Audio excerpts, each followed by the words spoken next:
Hace poco conocíamos la noticia que un colegio oficial recibió la solicitud, impulsada por un sacerdote católico, de callar y censurar la cátedra de filosofía de un docente porque generaba dudas en sus estudiantes.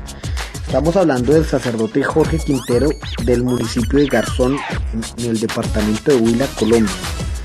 Pues hoy tenemos aquí al profesor Miguel Trujillo, que fue objeto de este intento de censura católico, para que nos responda unas preguntas. Cuéntanos brevemente el caso que ocurrió en su colegio.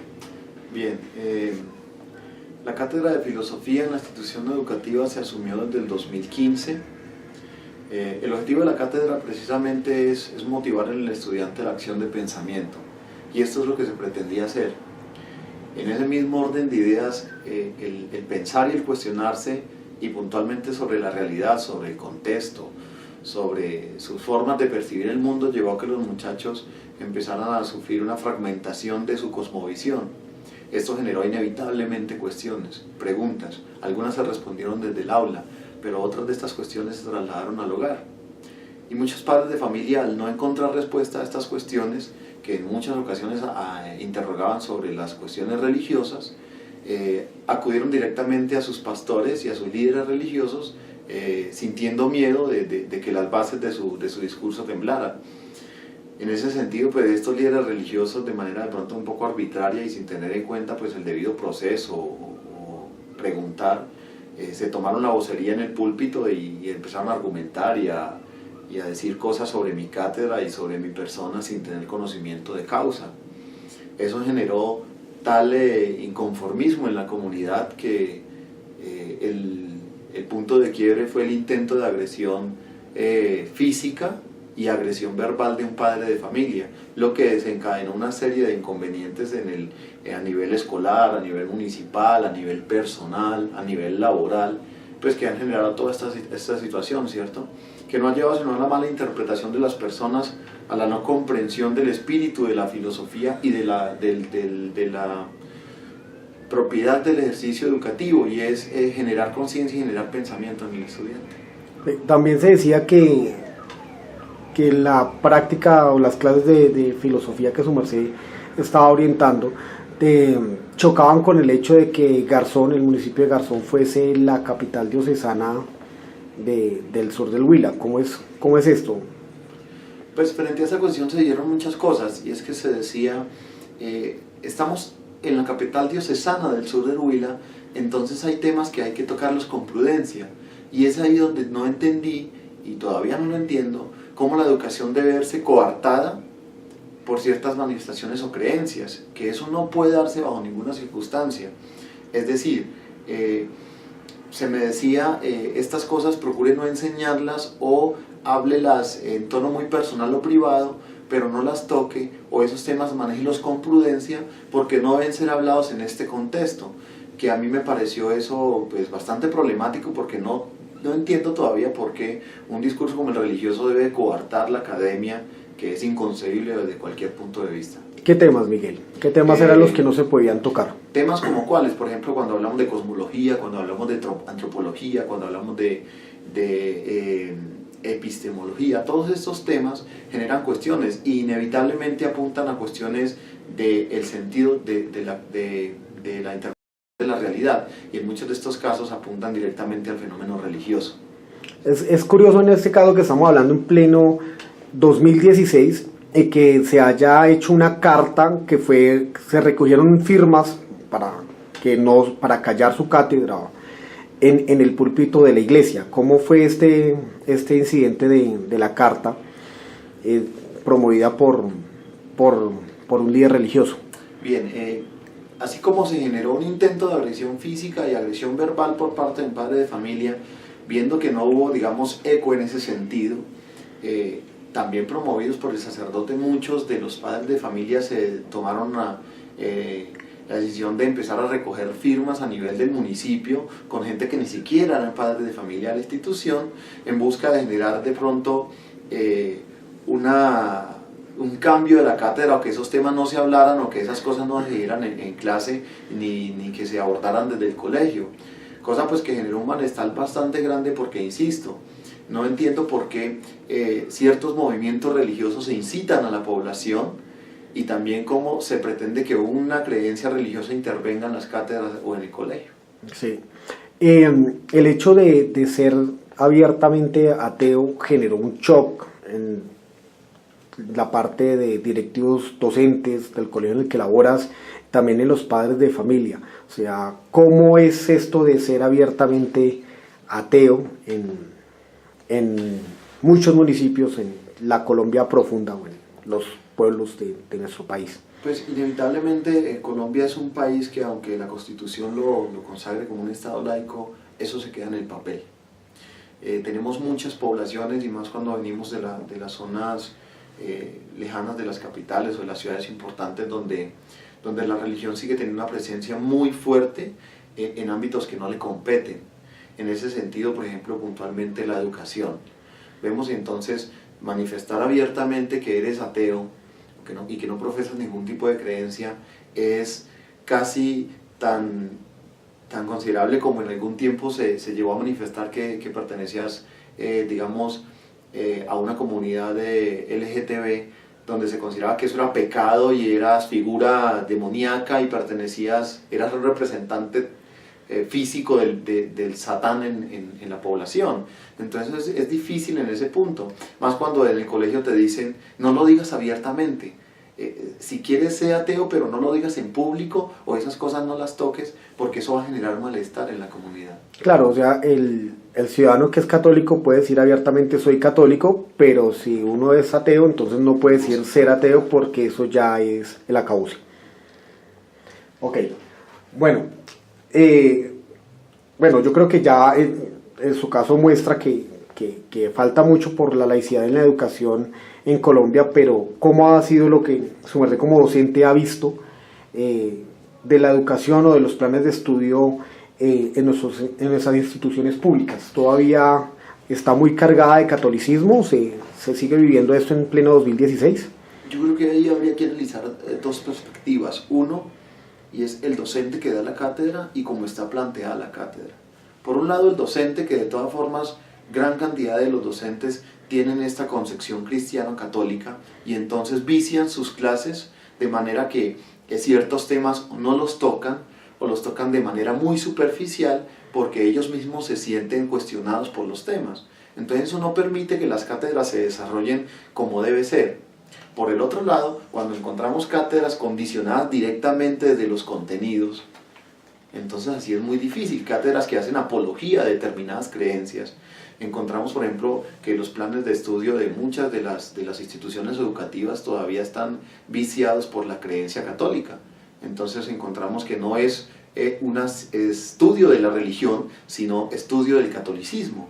Es donde todavía te enseñan a ti Antiguo, Nuevo Testamento, los profetas, pero realmente lo que debería cumplir la cátedra de religión no se hace. Ya todavía tenemos en Colombia logros que debe tener el estudiante, como acepta a la Virgen María como mediadora y ese tipo de cosas. Sí, claro, todavía encontramos casos en los cuales el estudiante se promueve no en el área de religión, siempre y cuando cumpla con las características de un buen cristiano. Ok, bueno, ¿por qué es importante enseñar a pensar en filosofía? Es que el pensamiento es la herramienta inherente a la filosofía. No estamos diciendo que la filosofía sea la poseedora, del conocimiento, pero es la herramienta básica sobre la cual se construye. En esa medida, si en filosofía no se incita a pensar, yo creía que estamos perdiendo el tiempo. La filosofía tiene que ser reaccionaria, la filosofía tiene que ser propositiva, tiene que ser constructiva y destructiva en ocasiones. Es un discurso que debe utilizarse para reflexionar y transformar, y en esa medida la herramienta básica es el pensamiento. Entonces, una filosofía que no incite a pensar es una filosofía vacía. Bien, ya una pregunta un poquito más de su historia personal, y es ¿cómo llegó el profe Miguel a ser ateo?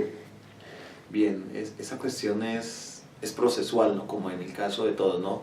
No todos tuvimos la ventaja de haber nacido en un hogar libre de alguna tendencia religiosa, ¿no? Algunos tuvimos que padecerla durante muchos años, y solo a muy entrada de edad logramos hacer esa separación y ese reconocimiento de de la imposibilidad de una creencia o de la existencia de una realidad metafísica que sustente, digamos, este mundo, ¿no?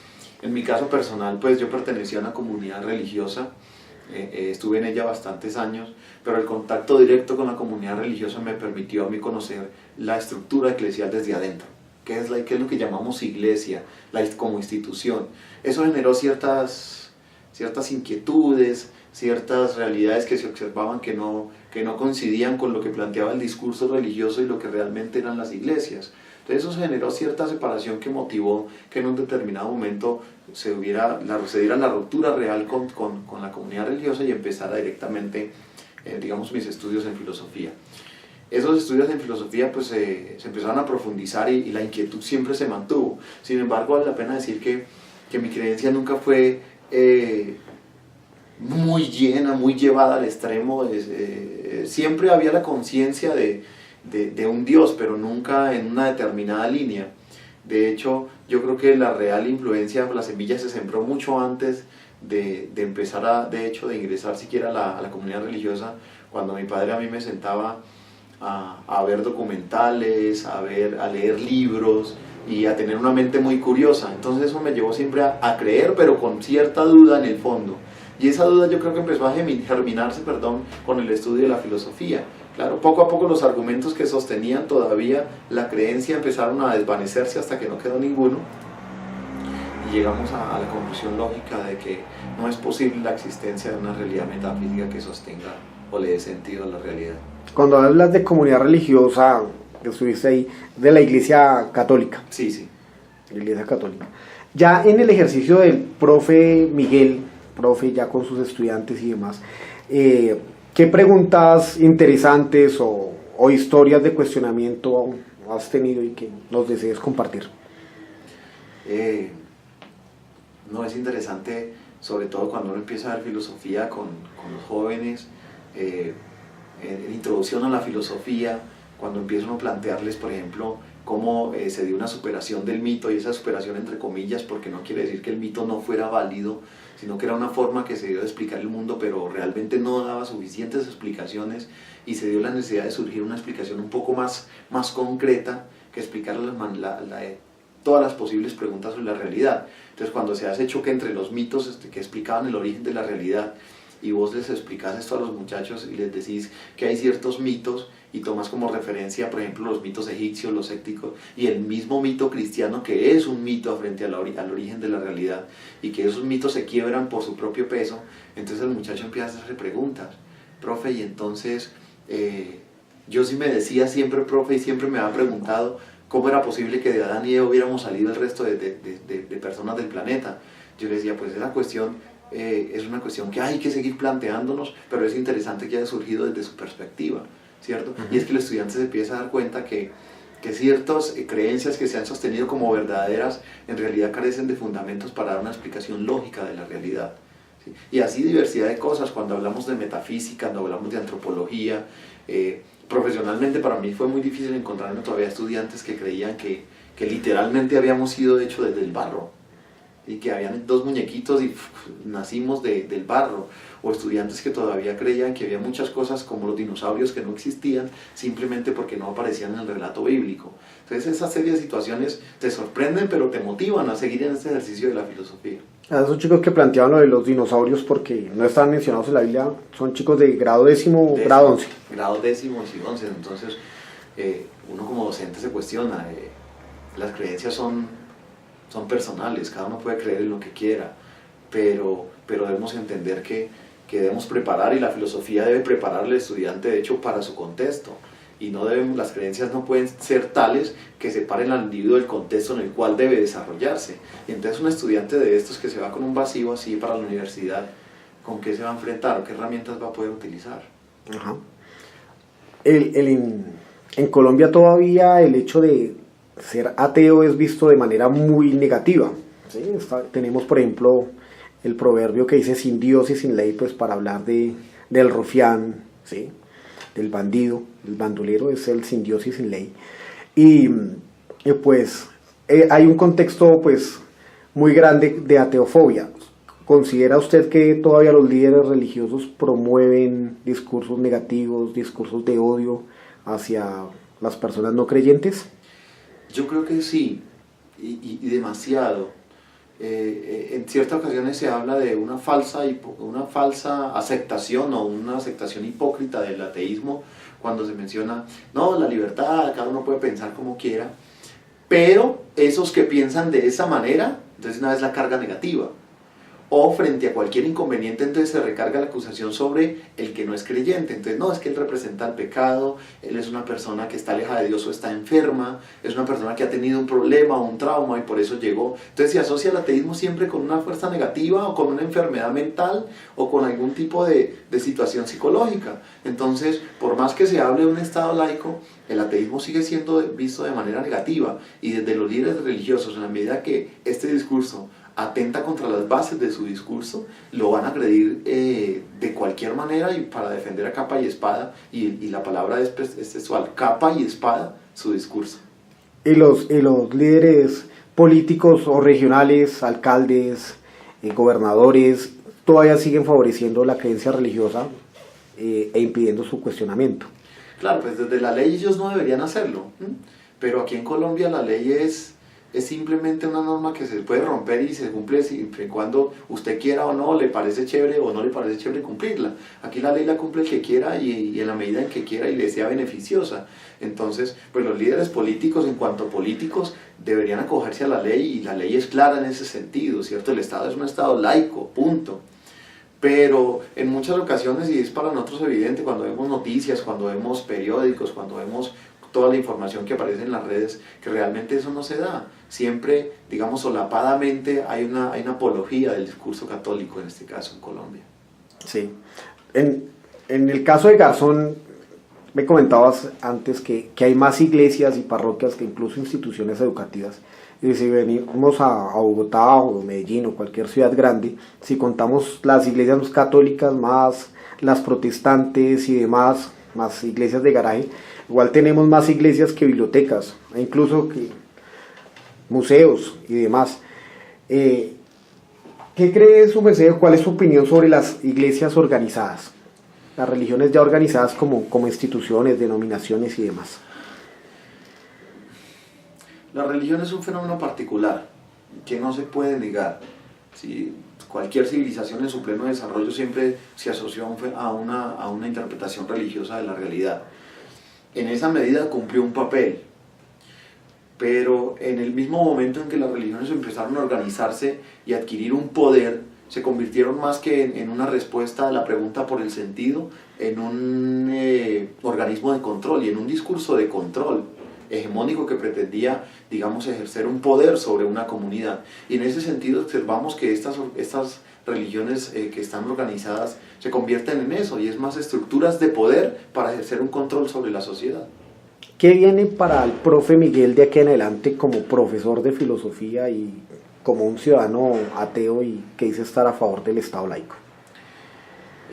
La cosa no es fácil, hay que decirlo, sí, eso es una batalla grande por pelear, es una batalla grande por dar, más cuando, pese a que hemos logrado cosas, la gente te dice, listo, ya lograron lo que querían, listo, quédense ahí, no respondan con la misma moneda, ustedes no deben ser, en el espíritu cristiano deben ser compasivos y misericordiosos.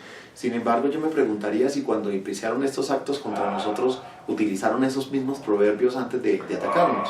Me pregunto yo. Ahora, afirmar aquí en Colombia que tú eres ateo y más en una cátedra de filosofía que motiva preguntas es difícil. ¿Qué queda de aquí para adelante? Seguir en la misma situación. Vamos a seguir preguntándonos, vamos a seguir cuestionándonos, porque no podemos permitir que la cátedra de filosofía y cualquier cátedra, biología, física, sea intervenida por una creencia religiosa. Porque es que si lo hacemos con filosofía, lo vamos a tener que hacer con física, con química, con sociales, con cualquier área que proponga la ciencia como un método de estudio. Profe Miguel, muchas gracias. Igualmente.